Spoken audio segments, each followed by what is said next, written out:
"This isn't going to be a Hammer film," declared producer Hunt Stromberg Jr., 47, to his new bosses, Lou Wasserman, 57, chairman of MCA Universal Pictures, and Sidney J. Sheinberg, 35, president of Universal Television, the man who launched Steven Spielberg.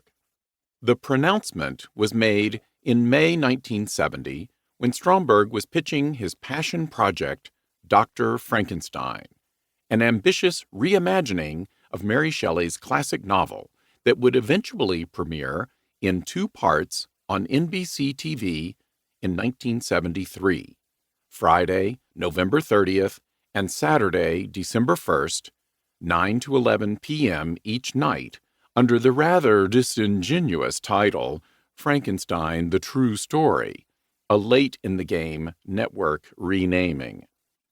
Though Stromberg's project would eventually become the 40th Frankenstein film, starting with Thomas Edison's version in 1910, there was a time when Universal Pictures seemingly had a lock on Shelley's creature.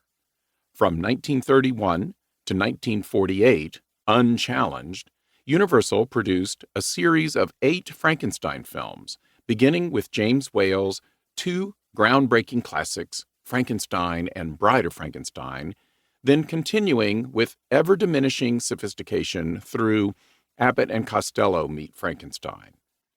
As the post-World War II atomic age redefined the horror genre, Universal let its Frankenstein series peter out, leaving the field wide open for anyone with a camera to make a Frankenstein movie without having to compete with Universal's established franchise. The source material, Frankenstein or the Modern Prometheus, by Mary Wollstonecraft Shelley, published in 1818, had long been in the public domain, so the only proprietary claim Universal could make would be the unique characters and plot points that originated in their films, and, of course, the iconic high-forehead, flat-top monster makeup design by Jack Pierce that was worn by Boris Karloff and his successors in the studio's movie series. That's why non-Universal entries such as I Was a Teenage Frankenstein, 1957, and Frankenstein 1970, in 1958, had monsters that looked nothing like the Universal model. None of these hokey knockoffs seemed like much of a threat until the independent British firm known as Hammer Films decided to reboot the franchise in full color, with realism and gravitas, elevated considerably by the authoritative presence of Peter Cushing as Dr. Frankenstein in 6 of its 7 theatrical films from The Curse of Frankenstein, 1957, through Frankenstein and the Monster from Hell, filmed in 1972, though not released until 1974. There was one fleeting convergence of the 2 rival studios, The Evil of Frankenstein, 1964, a Hammer film production co-financed and distributed by Universal Pictures.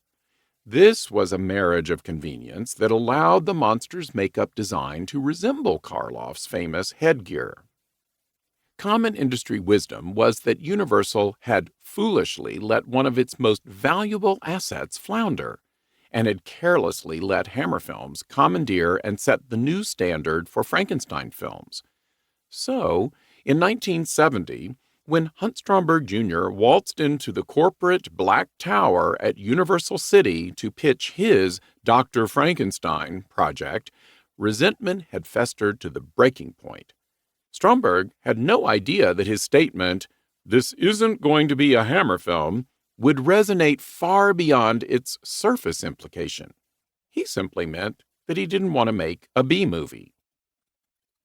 To keep listening to this audiobook for free, click the link in the description.